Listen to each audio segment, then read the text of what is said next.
It's one of the biggest, longest-running, most successful action figure lines ever. It began in 2002 as the wider Marvel Universe equivalent of Toybiz's already successful Spider-Man Classics line, and helped set the standard for modern action figure collecting. In 2007, Hasbro took over the license, and by 2010 they had nearly driven the line into the ground before pulling back and transforming it into the line we know today. Before we deal with the Hasbro era, let's focus on the best pieces in the Toybiz era portfolio. Hi, I'm Dan Larson, and this is the 10 best Toybiz Marvel Legends.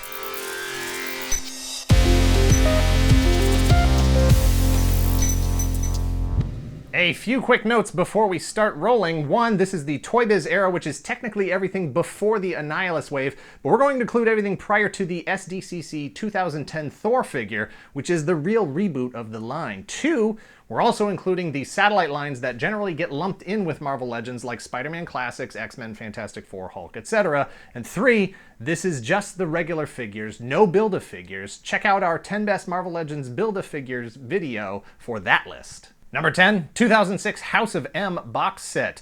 Yes, right out of the gate, and I have expanded the list to 13 figures. Deal with it.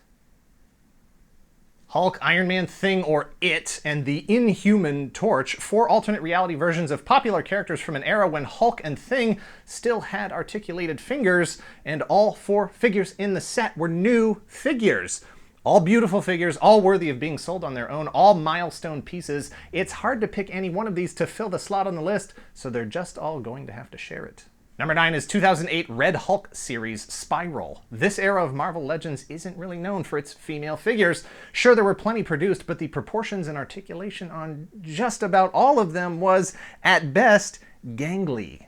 Some moderation in the articulation department probably would have served them better. That said, nothing succeeds like excess when it comes to Mojo's six-armed assassin Spiral. There's nothing else like it in the entire line, as it required some unique engineering just to give her the correct number of limbs, much less make them poseable. And to top it all off, there are 2 different costume variations, and she comes with 3 swords and a removable helmet.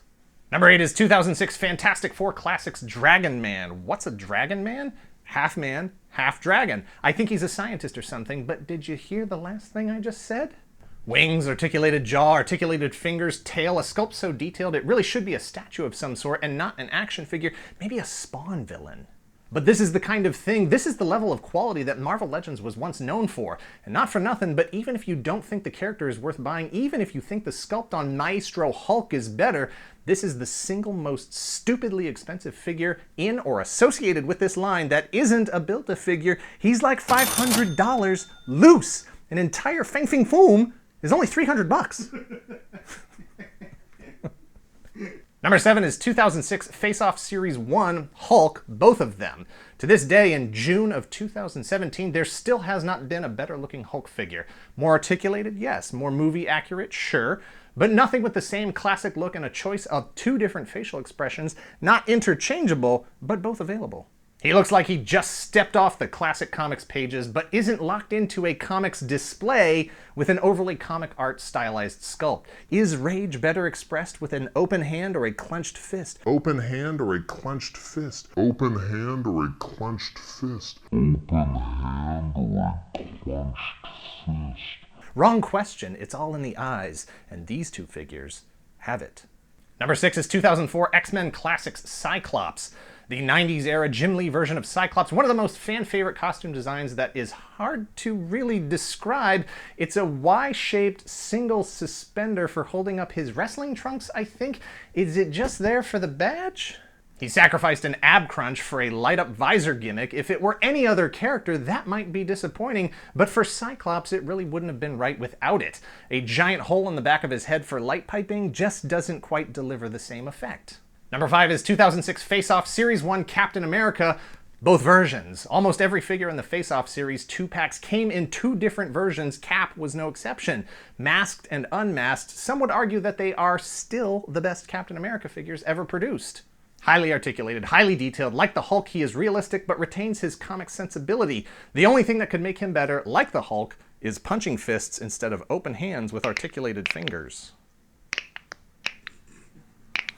It's like a flipper. Number 4 is 2002 Series 3 Ghost Rider. How the heck can a figure from so long ago, from so early in the line, make the top 10?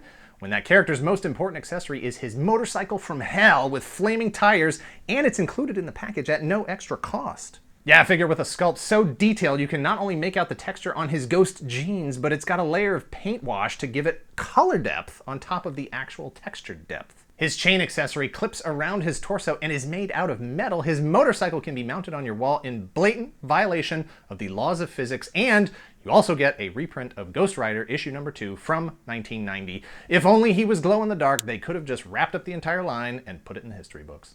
Number 3 is 2004 Series 6 Deadpool. They literally just don't make them like they used to. That's not me being nostalgic talking about how good things used to be. You literally got more out of a figure and more stuff in the package. This Deadpool sculpt would hold up today, 13 years later, and he came with his own arsenal of guns and swords and a second figure, Dupe, that came with his own adjustable display stand. 2 machine guns, 2 swords, a handgun, Dupe, his stand, an alternate unmasked Wade Wilson prune face head, and all the posability you could possibility ask for. Leaving it all in. It's fine. Secondary market prices in the $200 to $250 range now in 2017 are a standing testament to how many people still need this figure in their collections. Number 2 is 2004 Series 6 Wolverine. It's his classic brown suit, which doesn't fly with the fans who grew up in the 90s with the Jim Lee era suit. But wait! Let's go ahead and throw that figure in. 2008 Red Hulk Series Wolverine, just to keep everyone happy. It's the same exact mold with tiger stripes and tiny little shoulder pads. Superposeable, the hairiest arms, a perfect kitty cat mask with just the right amount of snarl, and if you put in a little time and effort to shape the soft rubbery claws, he's as good as anything Legends has put out for Wolverine since. And at number 1, 2004 Spider-Man Classic Superposeable Wall-Crawling Spider-Man. Known to collectors as McFarlane's Spider-Man, he's clearly based on the work of Marvel Hall of Fame artist, toy mogul extraordinaire, and Image co-founder Todd McFarlane's style. But wait! According to the Spider-Man Classics Wikipedia page, was it you? Did you edit this? Did you do this? According to the Spider-Man Classics Wikipedia page, it's not based on the art of Todd McFarlane, it's based on the work of J. Scott Campbell.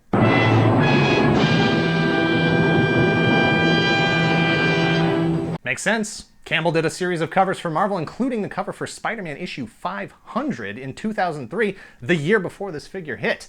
Those sinewy muscles and big eyes look just like the Campbell version from around that time, even though it also looks like McFarlane's work as well. Those are the 10 best Toybiz Marvel Legends, a revolutionary time for action figures, especially if you were really into the Marvel Universe, especially if you liked finger and toe articulation, especially if you didn't mind them falling over all the time when their joints got loose, and they were always loose. Thanks for watching. Please hit like, hit subscribe, share this video with your collector friends to stir up some rational, reasoned debate. And let us know in the comments below what your list looks like. It's not as easy as you think, or maybe it is. We'll see. We'll see. What's your top 10? Who's number 1? Cut.